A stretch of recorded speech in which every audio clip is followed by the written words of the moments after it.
निरञ्जनेश्वरगोत्रोद्भवस्यां निरञ्जनम्मा नामधेयस्याम् अंजलि नामधेयस्यां सह कुटुम्बानां सह बन्धवानां क्षिमस्थिरधीरवीरविजयाभियारोग्य अष्टैश्वर्याभिवृद्धिं श्रीपञ्चलिङ्गेश्वर संदेवतानुग्रह नरदे त्वत्क्रियते किञ्चनारे महामर्कं मघवं चित्रमा आर्च तेषं गणं तपसं गादिहस्तं द्रविणतं मायनं धादिवारं मयोपवोये अमितामहि त्वा वन्दस्व विप्रतो विराज सोम्रोसो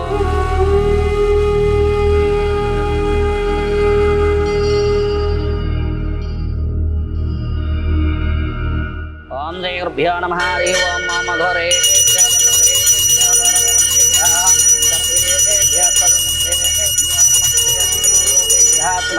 पुंजलिंगेश्वर स्वामी देवताय नमो नमः इति आनंदकर्पूर दिव्यमंगल नीराजनान् दर्शयामि। ओम श्री पुण्यलिंगेश्वर स्वामिने नमः। ओम त्र्यंबकं यजामहे सुगन्धिं पुष्टिवर्धनं उर्वारुकं स्वाहा ओम भोर्भुवस्वां दस्यावितृभिः देवश्रीमिः धियो यो नः प्रचोदयात् स्वाहा तत्पुरुषाय विद्महे महादेवाय धीमहि तन्नो रुद्रः प्रचोदयात् स्वाहा एकदन्ताय विद्महे वक्रतुण्डाय धीमहि तन्नो दन्तिः प्रचोदयात् स्वाहा।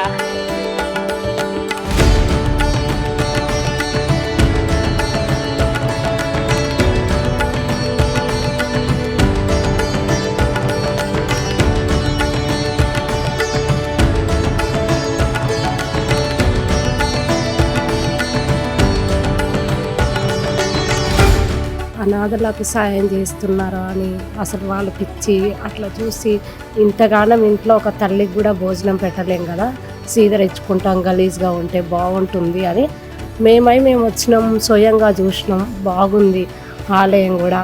అసలు ఎంత గొప్పగా చేస్తున్నందుకు మన కలియుగంలో జరిగేది ఏంటంటే దానం చేయడం కరెక్ట్. అందుకని ఆ ఒక్క దానం ఇక్కడ ఎక్కడైనా సరే అనాథలకు చేయాలని చేస్తుండాలని ఇలా ప్రోత్సహించేవారు ఎప్పటికీ నూరు ఆరోగ్యాలతో ఉండాలని నేను కోరుకుంటాను. అమ్మా నాన్న అనాథాశ్రమంలోని అభాగ్యుల ఆకలి తీర్చేందుకు మానవతామూర్తుల అన్నదాతల సహాయాన్ని కోరుతున్నాము. ఈ రక్షణాలయంలో జీవిస్తున్న నిర్భాగ్యులకు 3 పూటలా అన్నదానం చేసేందుకు నిత్యావసర వంట సామగ్రి నిల్వలు సరిపోక ఇబ్బంది అవుతోంది. ఈ స్థితిలో ఆకలి తీర్చే మానవతామూర్తుల సాయం కోసం ఈ అభాగ్యులు ఆశగా చూస్తున్నారు. దయగల దాతలారా, వీళ్ళు మీ బిడ్డలే అనుకుని నిత్యావసర వంట సరుకులను అందిస్తే వాళ్ల ఆకలి తీరడం ద్వారా ఆ పుణ్యమంతా మీకే దక్కుతుంది. సేవాభావంతో మీరిచ్చే కేజీ బియ్యంతో 4 అభాగ్యులు కడుపు నిండా తింటారు. 3 పూటల 1800 మంది ఆకలి తీర్చాలంటే ఎంత కష్టమో ఒక్కసారి ఆలోచించండి. దయచేసి బియ్యము, పప్పు, నూనె, కూరగాయలు ఇలా ఏదైనా సాయమందించి శ్రీ పుణ్యలింగేశ్వరుని అనుగ్రహానికి పాత్రులు కండి.